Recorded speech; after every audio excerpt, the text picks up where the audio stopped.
Today's review is on the Cannondale intake helmet. I chose to get this just basically due to the fact that it was aerodynamic, but also didn't break the bank.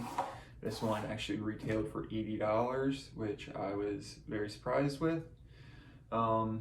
Big thing for me is just having a helmet fit very glove-like, and yeah, this one definitely did it for me.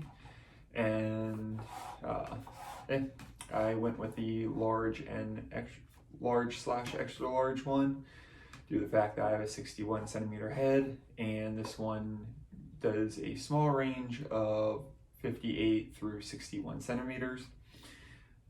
As I will show in a little bit, that the BOA system definitely is basically maxed out on mine. Yeah, it has 13 vents.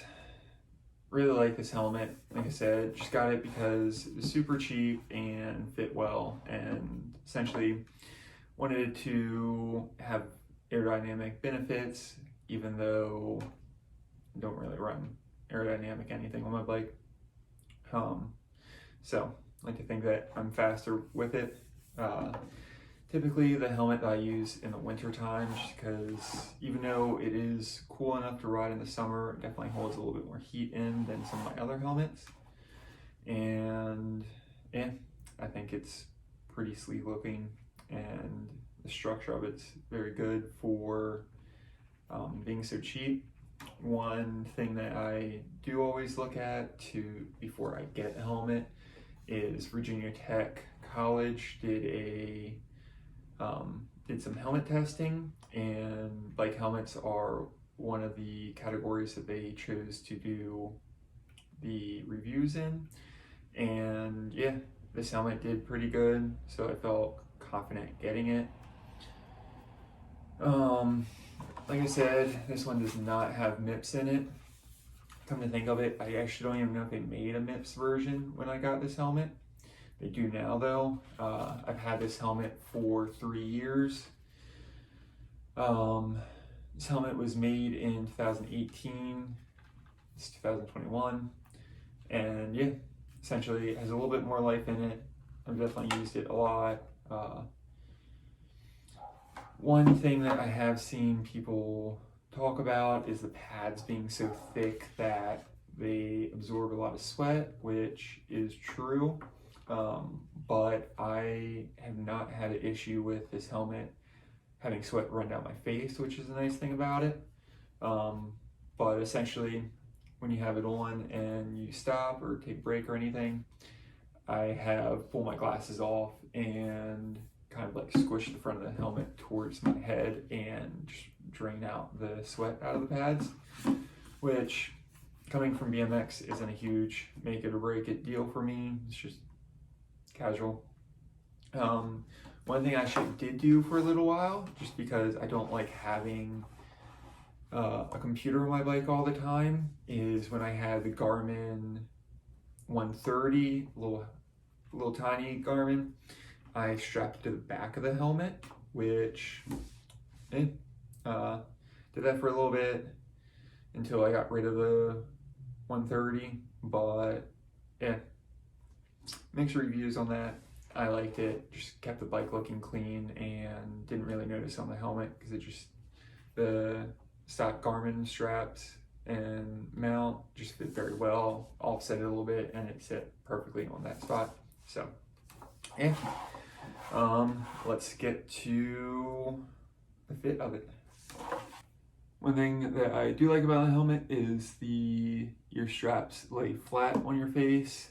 Some other helmets, they stick out, and for wanting a more aerodynamic helmet, I wanted the straps to lay flat, which they do.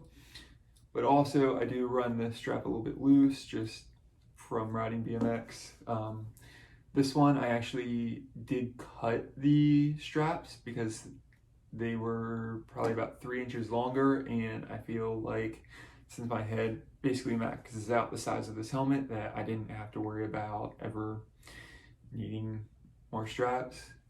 Essentially, just barely go over my chin, which is how I choose where my straps go. But yeah, the overall fit of this helmet is very comfy. And yeah, one thing that I do look for helmets is how far down it comes, which this one sits up a little bit, which isn't exactly my favorite thing, but like I said, for $80 retail, couldn't beat it. With it not being MIPS, doesn't have really any place at the side, and hold secure, which I'm always back and forth between MIPS, mainly due to how comfortable it is or how it fits on your head. With this boa, this is all the way out, which is still pretty snug on my helmet, or pretty snug on my head. I run it 2 clicks in, and that's perfect for me. So recommend this for anyone who's looking for an aero helmet that doesn't break the bank. I've been riding this for 3 years and do enjoy it, and plan on riding it until it goes bad. Essentially, swap my helmets out every 4 years about, so have another year in this one. But yeah, it does come in MIPS now. Not sure if it still comes in the non-MIPS, but try looking on the Cannondale website to give you a weight, which couldn't even find this helmet on their website. So I'm gonna say probably a ballpark of another review that I saw is it would probably be in the 300 grams category, which isn't bad for a helmet, especially being aero helmet. And yeah, I know that they do still make these, just still talking to a Cannondale rep from the old bike shop that I worked at. And yeah, would definitely say check these out from any bike shop that carries Cannondale. And yeah, hope you guys like this review. And if you did, give me a thumbs up, subscribe, and yeah, thank you guys for checking this out, and I will see you next time.